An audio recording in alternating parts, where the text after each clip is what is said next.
보낼 수 있게 된 것을 참 감사하게 생각합니다. 우리 1차 때 9명이 갔습니다. 이 픽모부터는 아니었는데 1차만 빼고 2차부터 계속 픽모부터를 갔는데 9명이 아무것도 모르고 가서 그때는 더 멀었죠. 18시간 가서 원주민들이 막 돌 던지고 뭘 훔쳐가고 이래서 무서워서 밖에도 못 나오고 뭐 이랬던 기억이 지금 있습니다. 그랬는데 그 다음 해부터 계속해서 하나님이 딱 적합한 인원을 늘 허락해 주셔서 거의 15명에서 30명 사이가 해마다 갔던 것 같습니다. 올해도 27명 하나님이 불러 모아준 우리 선교 팀원들 축복하고, 또 보내는 우리 하나님의 지팡이 교회 보내는 선교사 여러분들도 축복합니다. 우리 인생의 이 선교의 경험이 가장 보람되고 의미 있는 경험들이 되기를 바라고, 이번에 특별히 10명이 처음 가는데 하나님이 첫 경험이 중요한 경험, 소중한 경험, 또 하나님의 뜨거운 역사를 경험하는 그런 경험들이 되었으면 좋겠습니다. 변함없는 교회의 존재 목적은 역시 예수 그리스도를 이 땅 가운데 흘려보내는 것, 복음을 전하는 것, 예수 그리스도의 사랑을 나누는 것, 하나님의 나라를 이 땅 가운데 오게 하는 것, 하나님을 가르치는 것, 그게 교회가 이 땅 가운데 존재하는 목적이라고 생각합니다. 선교팀을 파송할 때마다 다시 한번 최초의 선교사로 하늘나라의 화려한 모든 것을 버리시고 미천한 말 구유의 선교사로 오셨던 그 예수님의 모습을 늘 생각하게 됩니다. 항상 선교팀을 보낼 때마다 저는 하늘나라의 파송식을 늘 기억해요. 예수님이 제가 가겠습니다. 다른 사람 말고 제가 직접 저 인간의 세계로 인간이 되어서, 인카네이션이라고 부르죠. 인간이 몸으로 똑같은 냄새나는 인간으로 가겠습니다. 그럴 때 그 아버지의 마음이 어떻겠습니까? 그리고 그를 기꺼이 하나님이 세상을 이처럼 사랑하사 나 같은 이 부족한 죄인을 사랑하사 그 독생자 예수 그리스도를 보내기로 결정하시고 파송했단 말이에요.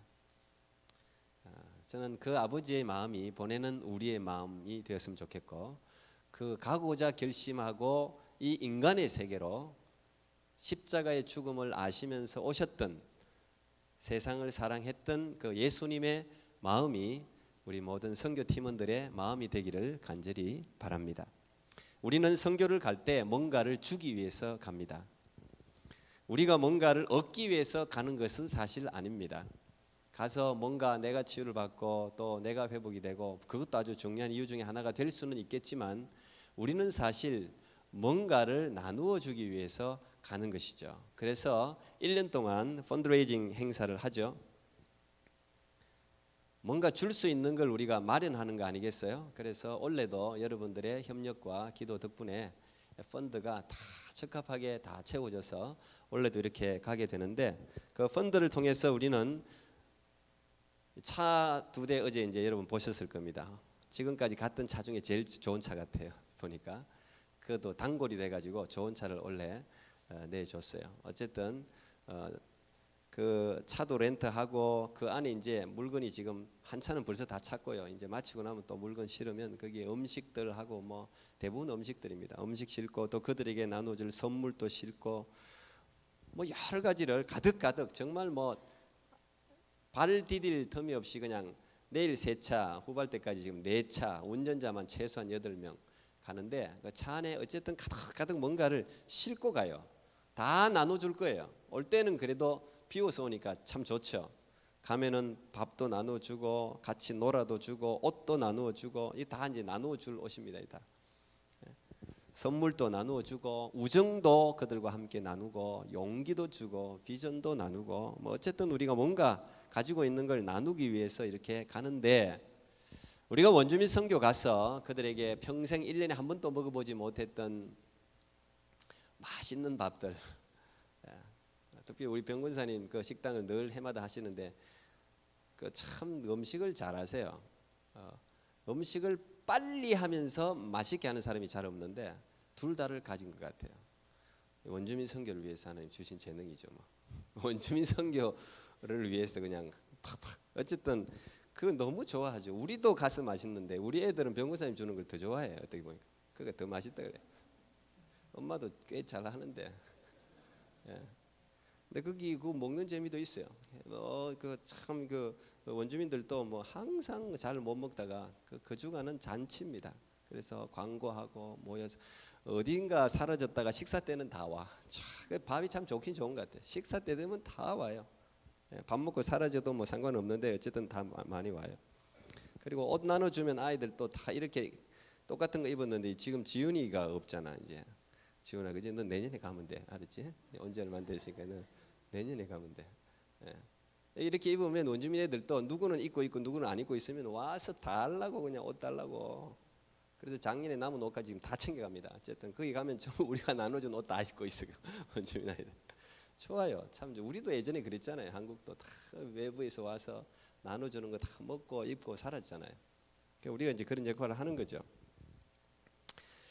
근데 만약에 옷을 나눠주고 밥을 나눠주고 선물을 주기 위해서 간다면 사실 우리 교회보다 돈 많은 개인이나 기업이 훨씬 맞을 거예요.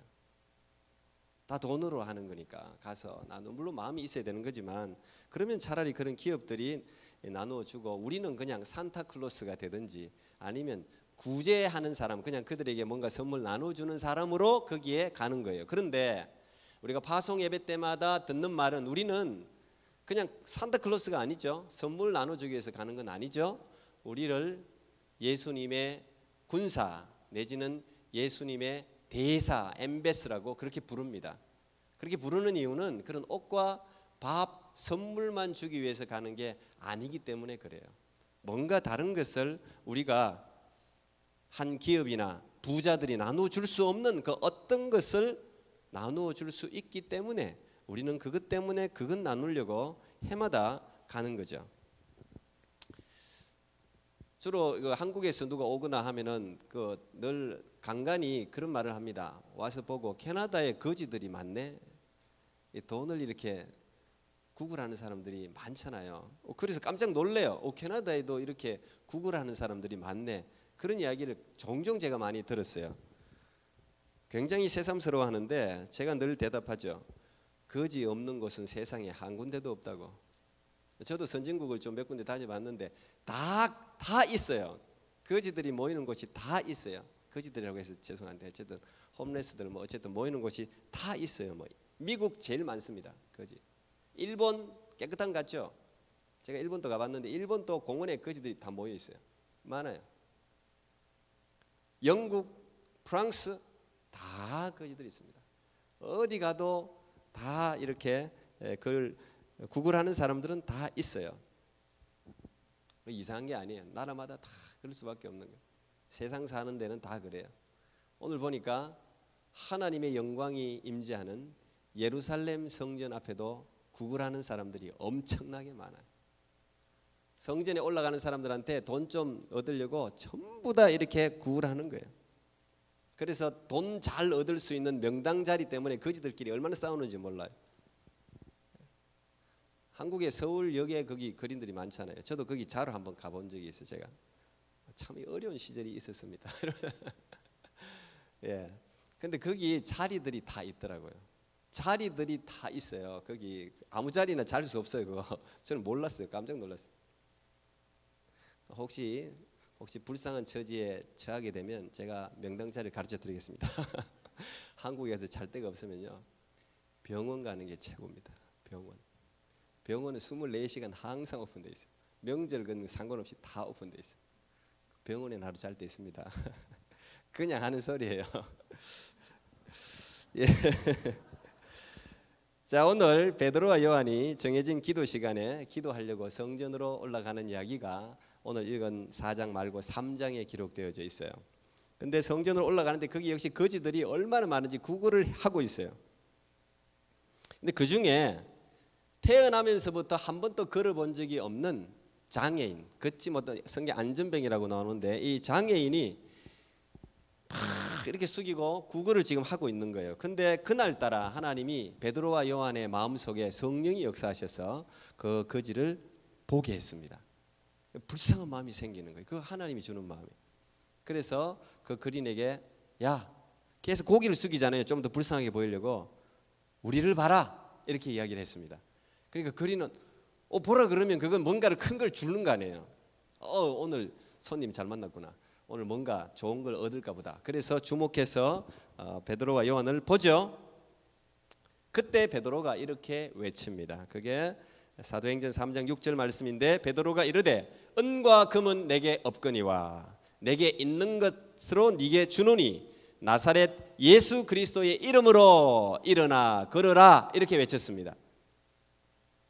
첫 마디에는 그린들이 초쳤을 거예요. 은과 금은 내게 없거니 나 돈 없어. 고개 보라고 해놓고 돈 없어. 그것만큼 듣기 싫은 게 어디 있겠어요. 실제로 베드로와 요한은 은과 금이 없었습니다. 돈이 없었습니다. 은과 금은 줄 수가 없었습니다. 그 그린은 은과 금을 바라죠. 원주민들도 어쩌면 우리가 가면 이런 옷이나 좋은 밥이나 어떤 뭐 좋은 선물을 기대할지 모르겠어요. 그런데 그게 없었습니다. 은과 금은 언젠가 여러분 알다시피 없어집니다. 내 손에서 떠나갈 날이 와요. 이게 부의 상징이기도 하지만 이 은과 금은 분열과 다툼과 살인의 상징이기도 해요. 은금이 있는 곳에는 항상 사람들이 모여가지고 다투고 빼앗으려고 싸우고 죽이고 난립니다.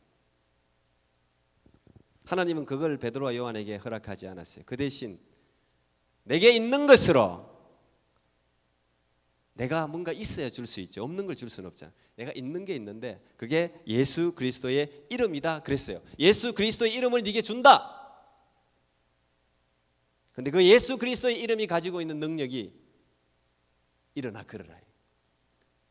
너 한 번도 걸어본 적 없지만 예수 그리스도의 이름은 너를 걷게 할 수 있어. 일어나 걸어.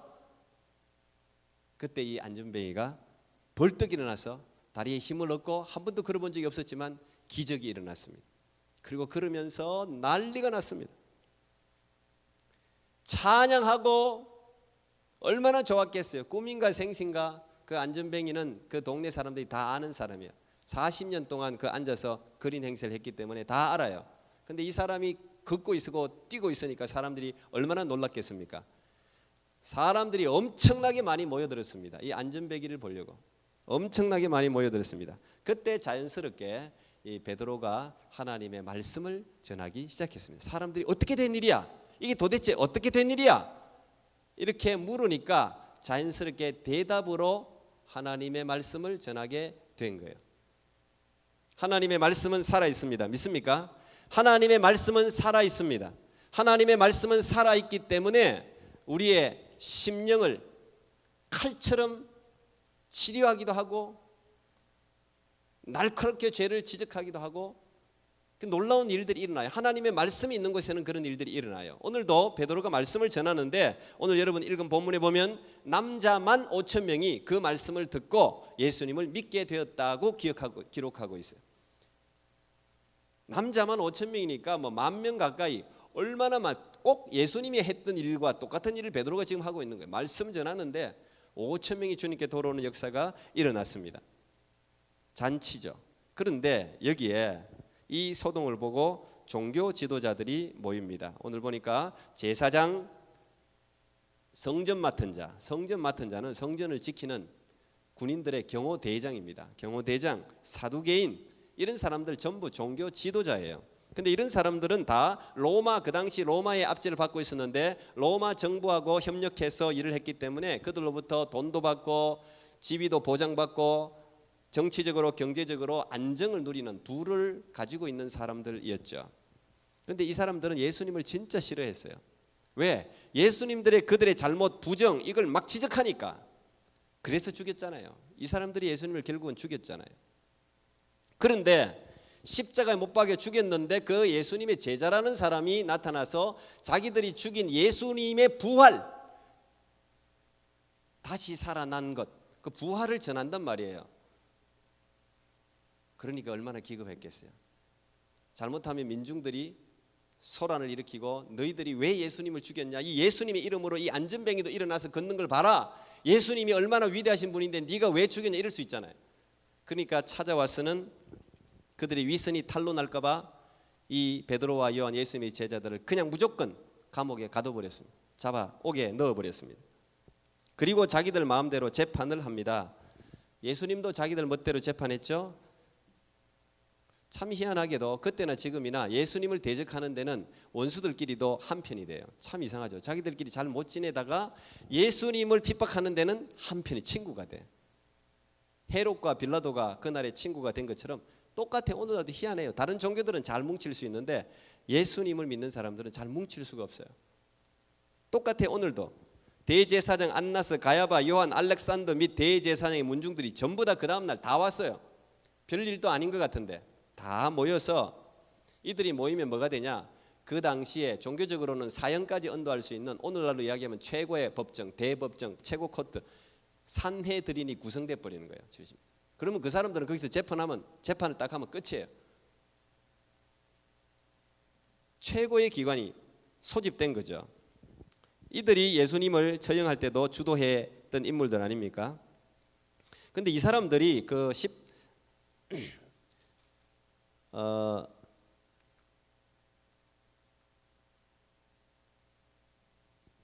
성경에 보면 베드로를 향해서 평범한 사람이라고 이야기하죠.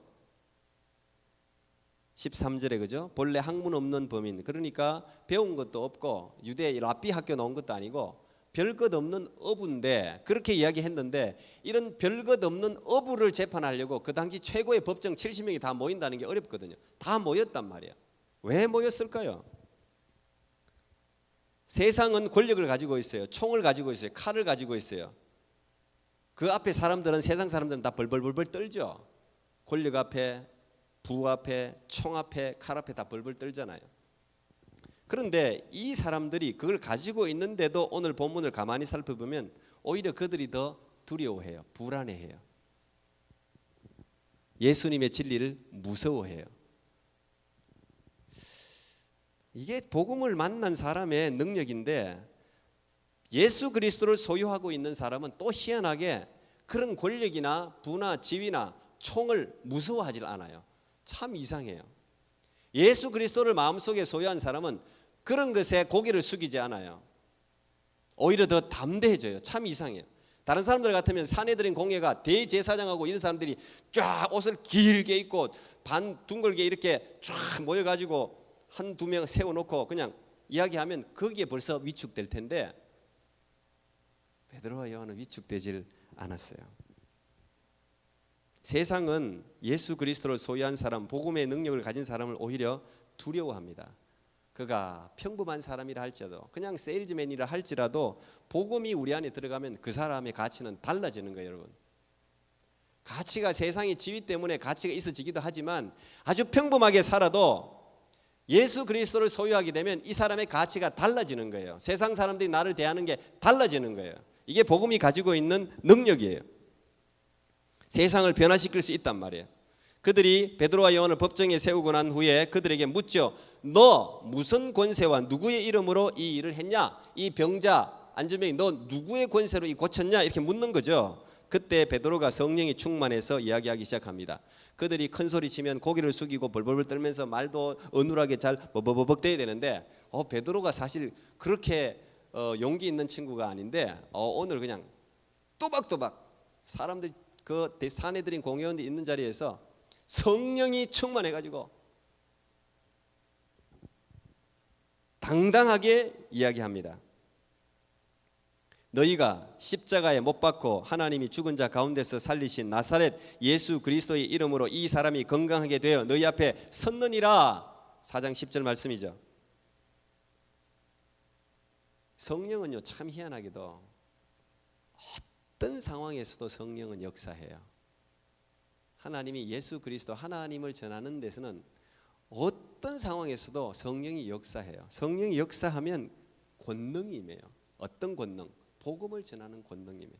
이 권능이라는 게 예수 그리스도를 전하는 권능이 임하는 거예요. 어떤 식으로든. 그래서 귀신도 떠나가고 질병도 치유되고 하는 게 다 예수 그리스도를 전하기 위해서 임하는 권능이에요. 이 권능이 임하는 거예요. 그런데 이들이 가장 듣기 싫어하는 예수님이 십자가에 죽은 예수님이 다시 살아났다는 이야기를 하는 거죠. 만약에 이 베드로와 요한이 목숨이 아까워서 좀 살려달라, 이 목숨 살기를 바랬다면 이런 말 하면 안 돼요. 우리가 잘못했습니다. 그래야 돼요. 그런데 저 뒤에 4장 20절인가 보면 우리가 보고 들은 것을, 내가 직접 경험한 것을 말하지 않을 수 없다. 나는 내가 보고 듣고 내가 경험한 예수님을 전할 수밖에 없다. 사실을 사실대로 이야기하는 것 용기입니다. 여러분들은 평범한 상황에서는 사실을 사실대로 이야기할 수 있어요. 그러나 오늘 베드로가 처한 이런 상황에, 절대절명의 상황에서는 사실을 사실대로 사람들이 말을 못해요. 그러니까 세상이 막 돌아가는 게 잘못되게 돌아가는 거예요. 거짓말한단 말이에요. 자기가 했는데 안 했다 그러고 안 했는데 했다 그러고 권력 앞에 주눅이 들어서. 여러분, 사실을 사실대로 이야기할 수 있는 여러분이 되기를 축복합니다. 특별히 우리 아이들, 진리는 진리대로 이야기해야 되는 거예요. 성령의 충만함을 받아야 되는 이유가 여기 있어요. 진리를 진리로 선포하기 위해서는 성령이 충만해야 진리를 진리로 선포할 수가 있어요. 여러분, 용기 없는 사람들이,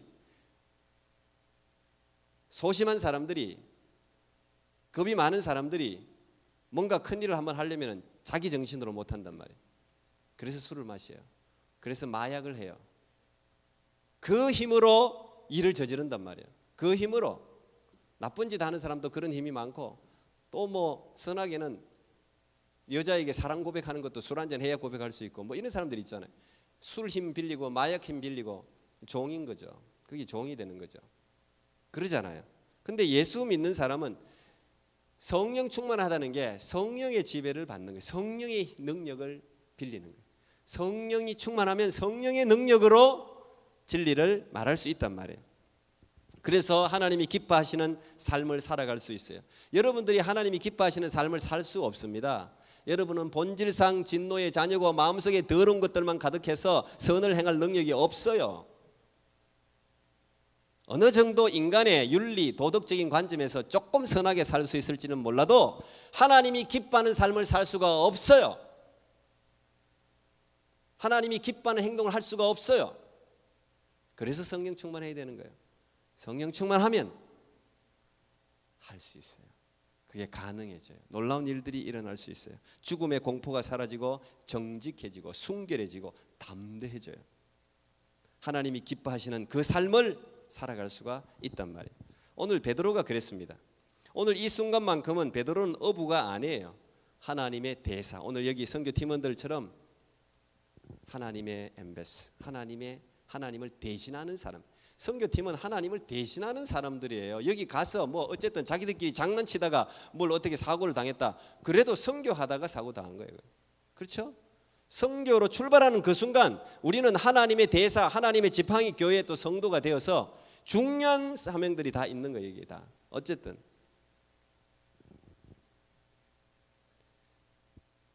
13절에 사내들인 이들이 놀라지 않습니까? 야, 이상하다. 이 사람 평범한 어부인데 배운 것도 없는 무식한 사람들인데 어떻게 저런 용기가 있지? 저런 말을 하지? 이상하게 생각합니다. 비결이 어디 있습니까? 성령 충만에 있는 거예요.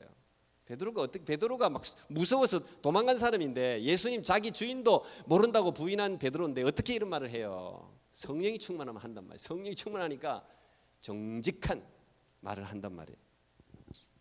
저는 오늘 우리 선교팀을 파송하면서 예전에 일어났던 아주 불행했던 사건 하나가 생각났습니다. 20세기 마지막 해에 여러분 뭐 제가 말씀 나눈 적도 있지만 여러분 다 아는 아주 이제 요즘은 총기 사건이 뭐 너무 자주 일어나서 문제입니다. 이게 유행도 아닌데 일어나서는 안 되는데 이거 그때 충격을 줬었습니다.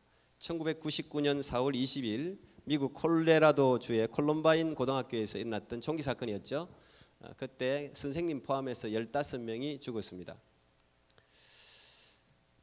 이 에릭 해리스하고 딜런 클리볼트라는 불량 서클 학생들 2명이 총을 들고 그날이 히틀러 생일이었습니다. 뭐 히틀러 생일 축하한다고 그냥 그 갑자기 교실에 들어가가지고 학생들 모아놓고 그냥 총으로 이렇게 쏜 아주 그 불행했던 사건인데 그때 미디어들 세상 사람들은 그냥 폭력 비디오 게임에 빠져 있는 철없는 젊은이들의 불장난 정도로 그냥 넘어갔습니다. 그런데 예수를 믿는 저는 목사로서 저는 그렇게 생각하지 않았습니다. 여러분 지금 하나님이요 여러분에게 또 교회의 이 시대에 굉장히 많은 메시지를 주고 있어요. 굉장히 많은 메시지를 계속 규칙적으로 주고 있어요. 그 규칙적인 간격이 빨라지고 있어요. 10년에 한 번 줬다면 이제 5년에 한 번 주는 거예요. 3년에 한 번 주는 거예요. 1년에 한 번 주는 거예요. 6개월에 한 번 주는 거예요. 한 달에 한 번 주는 거예요. 3일에 한 번 주는 거예요. 하루에 한 번 주는 거예요. 그렇지? 저는 그렇게 생각해요. 저는 이것도 경고의 메시지 중, 미국에 주는 경고의 메시지 중에 하나라고 생각했습니다. 물론 제 개인적인 견해일 수도 있지만 오늘 이 사건의 내용을 보면 그렇게 말할 수 없습니다. 왜? 해리스와 클리볼트라는 이 두 살인자가 학생들을 캠퍼스 한가운데 이렇게 다 모아놓고 이상한 질문을 했단 말이에요. 그냥 마약을 먹고 아니면 뭐 자기 정신이 아니라서 그냥 총을 탁 이렇게 갈긴 게 아니라 학생들을 모아놓고 한 사람 한 사람을 불러냈어요. 한 사람 한 사람. 신혼이를 불러냈어요. Do you believe Jesus? 이렇게 하면 죽는 거예요. 이제 고개를 끄덕. 한 사람 한 사람을 물었어요. 이상하지 않습니까? 너 하나님 믿니? 한 사람 한 사람 물었어요. 근데 전부 다 아니요, 아니요. 그러면은 이 친구들이, 두 친구들이 아주 표정도 묘해. 그 살아있는 사람들이 증언하는 거죠. 자기들이 마치 심판자가 되고 어깨를 어색하면서 그래? 이쪽으로 심판자 살려주는 거예요. 근데 그때 여러분 알다시피 저는 이 익투스가 많이 가니까 이 생각이 난 거예요. 익투 다 요 나이 똑같은 나이야 지금. 17살짜리예요. 17살.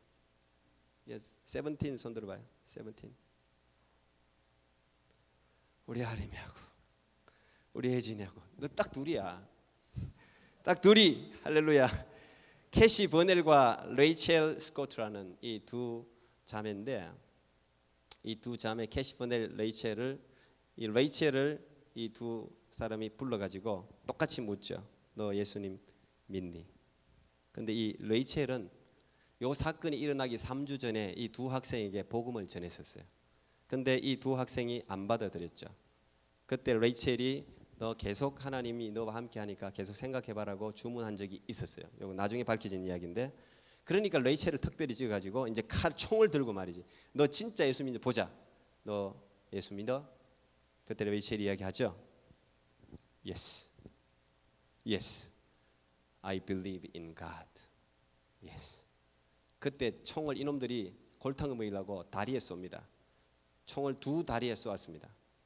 그래서 기어서 피를 흘리면서 기어서 가는데 등에다가 또 총을 쏘았습니다. 그때 숨을 몰아쉬고 있는 레이첼을 다시 붙들었습니다. 머리채를 붙들고 너 그래도 예수 믿을 거야? 하나님 믿을 거야? 물었습니다. 그때 레이첼이 이야기하죠. Yes, I believe in God. 똑같이 이야기합니다. 내가 하나님 믿는 건 네가 더 잘 알잖아. 그때 그들이 화를 내면서 네가 믿는 하나님 곁으로 가라 그러면서 총을 난사해서 죽여버렸습니다. 그리고 캐시 버넬도 똑같았죠. 캐시 버넬도 똑같은 이유로 똑같이 하나님은 지금도 살아계신다. 너희들도 하나님이 사랑하신다. 하나님을 믿어야 한다. 이런 말을 한 거예요. 캐시 버넬도 똑같이 총에 맞아서 죽었습니다.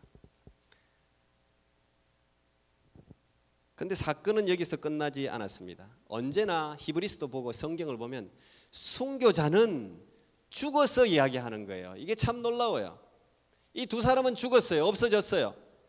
하나님 곁으로 갔어요. 그런데 이 두 사람은 지금까지도 이야기하고 있는 거예요. 그때 하나님을 모른다. 그 예수 믿는 대부분 다 예수 믿는 아이들이었는데 학생들이었는데 자기들은 하나님 모른다고 하고 다 살아났는데 그 두 친구들이 하는 행동을 보고 충격을 받았습니다. 나중에 나와서 이야기해. 자기들이 너무 부끄러운 거예요. 너무 부끄러운 거예요. 저 아이들이 마음속에 가지고 있는 예수 그리스도, 그 예수와 자기들의 예수는 다른 거죠. 그래서 그 자기들의 비겁한 행동이 너무 부끄러워서 캐시 버넬과 레이첼 같은 그런 담대한 믿음을 가지자는 운동이, 각성 운동이 아이들 사이에서 일어나기 시작했습니다. 그리고 이게 그 학교부터 시작한 미국 전역에 퍼졌습니다. 그때요 미국에 교회가 깜짝 부흥했어요. 엄청나게 많이 부흥했었어요. 그때. 그리고 국기개양대, 고등학교에 국기개양대 기도회라는 게 생겼죠. 국기개양대 학생들이 시간 되면 모여가지고 같이 캐시 버넬, 레이첼 같은 믿음을 달라고 기도하기 시작했습니다. 그리고 티셔츠에 여기다가 I believe in God 이라는 글자를 써서 입고 다니기 시작했습니다.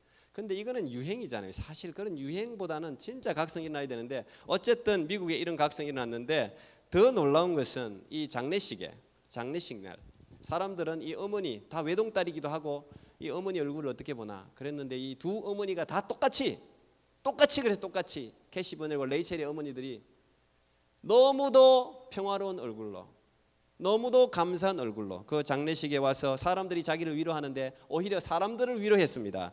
그러면서 이 두 어머니가 똑같이 내 딸은 복음을 위해서 그 생명을 하나님이 일찍 데려가셨다. 내 딸은 이미 이 날을 준비하고 있었다. 두 자매가 똑같이 이야기했습니다. 어머니들이. 그리고 그 딸 일기장을 책으로 출판한 게 그게 레이첼's Tears에서 레이첼의 눈물이라는 지금 저 책이에요. 하나님께 보낸 100통의 편지를 자기 딸의 편지를 그 편지를 읽어보면 자기 딸이 이미 이 날을 마치 알고 있었듯이 준비하고 있었던 거예요. 신앙적으로 다 준비가 되어 있었던 거죠. 여러분 때로는 말 한마디가 그 사람의 인생 전체를 대변할 때가 있죠. 결정적인 순간에 내뱉는 말은 결코 순간적으로 탄생하는 빈말이 아닙니다. 평생을 그 한마디를 위해서 준비하는 거예요. 가령 아브라함 링컨이 국민에 의한 국민을 위한 국민의 정치 이거 갑자기 태어난 거 아닙니다.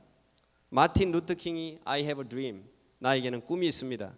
에디슨 천재는 99%의 노력과 1%의 영감이다. 이런 말은 그 사람의 인생을 대변하는 말이에요. 중요한 말들이에요. 결정적인 말들은 항상 결정적인 순간에 해야 가치가 있는 거예요. 평소에 내가 예수님을 믿는다 하는 말과 지금 이런 총을 앞두고 있는 이 상황에서 예수님을 믿는다는 말은 완전히 다른 말이죠.